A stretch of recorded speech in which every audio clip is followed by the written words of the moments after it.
Perhaps aside from all the cultures or eco nonsense you'll hear from what can be considered egalitarian extremists, and they'll probably happily admit to that themselves, there is a clear decline in quality amongst certain Western and European countries, while there is an increase of quality amongst, well, many Arabian, Peninsular, and African countries.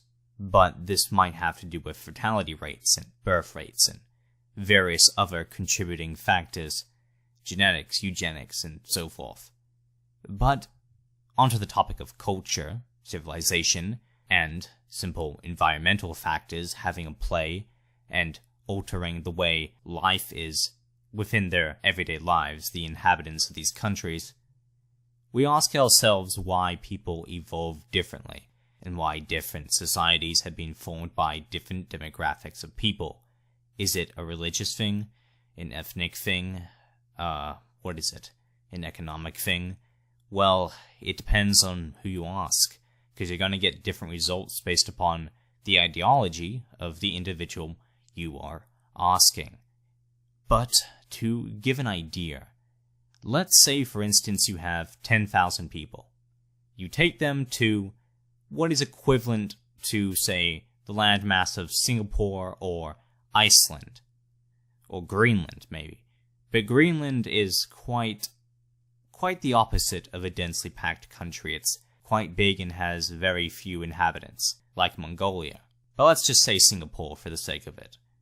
That's the landmass. 10,000 people, half female, half male, and let's say, I don't know, they're a melting pot. All different ethnic groups and races lumped together. Now, let's say we give them a religion. Let's say we give them Christianity, Islam, Judaism, Hinduism, Freemasonry, Buddhism.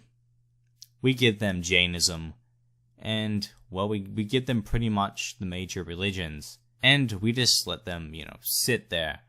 We let them sit there in all their diversity, in all their multiculturalism, in all their supposed apparent egalitarianism, and we wait to see if it actually works, or if it fails, as opposed to working, because we don't know. Has this succeeded in the past, and do we even need it to succeed now, is the serious question at hand here, that I'm giving you an idea to, kind of plan on your own. I mean, if you're starting a new country, you want to have the basics down. Who are the people of that country going to be? It's not, what laws will this country have? It's not, will the economy succeed or not? Do the people work? No, the simple question is, who are the people? Because a country is nothing without its inhabitants. You can control the businesses, the banks, you can control the government, the Senate, the council, but what you cannot control, but you should be able to control, is the minds of the people, the behavior of the people, and the way they ideologically think and interact with one another on a day-to-day basis. And I mean this as a normal thing, not with pressure or anything.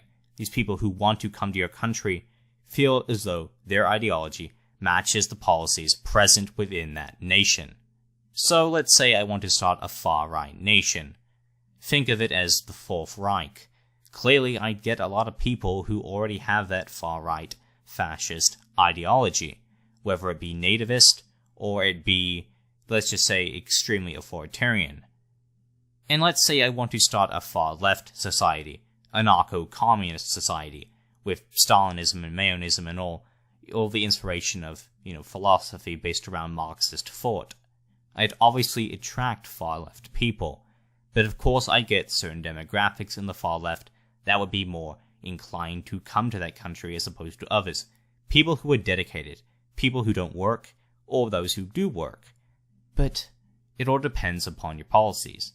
You can have the best policies in the world, but if the individuals in your country, the people, aren't decent human beings according to your own moral, subjective standards, then what's the point of a country? If I have everything in front of me, but I got nothing to, no body, not nothing, I'm talking human beings here to share it with, then everything I've got in front of me is pointless. I mean, it's just me. It's just my selfish little chamber that I've locked myself in and have created no relationships with. I've got no relationships, essentially. But that's the thing. Just give it a little bit of work. Do you think that a society, at its bare bones, should focus on the people or the government's policies? Because in America, and in Canada, and in, well, all of North America, really, you have a good economy, generally speaking. But the people, though, are they really worth it? Are they really worth giving the good economy to? What do you think?